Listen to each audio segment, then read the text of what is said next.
इस पेज की सेटिंग पिछले वाले पेज से अलग कर सकूं। इस तरह से मैं सेक्शन ब्रेक का प्रयोग कर सकता हूं अपनी पेज को डिफरेंट पोर्ट ओरिएंटेशन या डिफरेंट तरह के मार्जिन या डिफरेंट तरह की सेटिंग्स देने के लिए। हमें एक बेनिफिट और है, अगर हम चाहें तो डिफरेंट तरह के हेडर फुटर डिफरेंट पेजेस पे अप्लाई कर सकते हैं। इसके लिए सबसे पहले मैं एक हेडर डालना चाहता हूं इसमें। जैसे मैंने सिंगल हेडर डाला इसमें।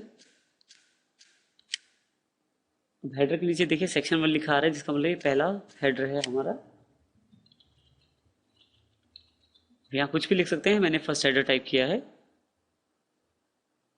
अगर मैं ध्यान से देखूं तो दूसरे वाले पेज और तीसरे वाले पेज पे भी फर्स्ट हेडर लिखा आ रहा है, लेकिन मैं इसे बदल सकता हूं। लेकिन बदलने से पहले एक बात का ध्यान रखना जरूरी है कि ये जो फर्स्ट हेडर है, देखिए यहाँ पे ये जो पॉइंट शो कर रहा है सेम एज प्रीवियस, ये बता रहा है कि हमारा ये जो हेडर है ये लिंक है पिछले वाले पेज के हेडर के साथ। मैं चाहूँ तो इस लिंक को हटा सकता हूँ। मुझे करना सिर्फ इतना है, हेडर क्लिक करके लिंक टू प्रीवियस ऑफ कर देना है। देखिए यहाँ से सेम एज प्रीवियस हट गया, जिससे कि इस हेडर का पिछले वाले हेडर से लिंक अलग हो गया है। अब मैं चाहूँ तो कुछ अलग टेक्स्ट भी यहाँ दे सकता हूँ, जैसे कि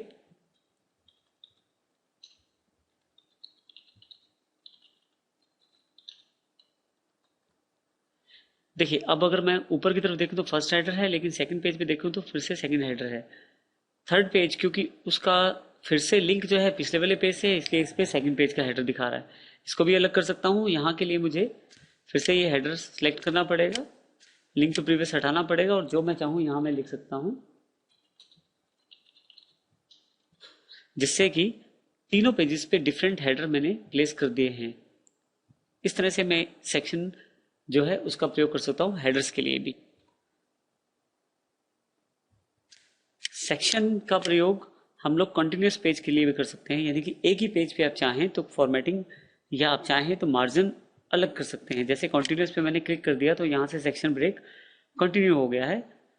अगर अब मैं चाहूँ तो जो मेरा ये सेक्शन है इसको सिलेक्ट करके मैं इसका मार्जिन अलग भी कर सकता हूँ, जो कि पिछले पेज से या जो पेज हमारे पास जो चल रहा है उस पेज से अलग है, क्योंकि ये एक ही पेज पे इसने दो पार्ट में पेज को डिवाइड कर दिया है सेक्शन ब्रेक के द्वारा।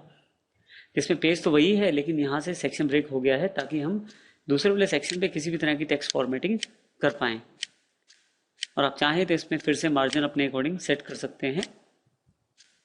आप चाहें तो कॉलम प्रोवाइड कर सकते हैं। इसका फर्क पेज कंटिन्यू है उस पेज पे बिल्कुल नहीं फर्क पड़ेगा।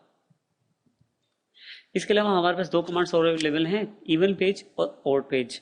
हम चाहते हैं एक सेक्शन चले और जो अगले इवन पेज तक कंटिन्यू रहे तो हम इवन पेज पे क्लिक कर देंगे, और हम चाहते हैं कि सेक्शन चले और इस ऑड पेज के साथ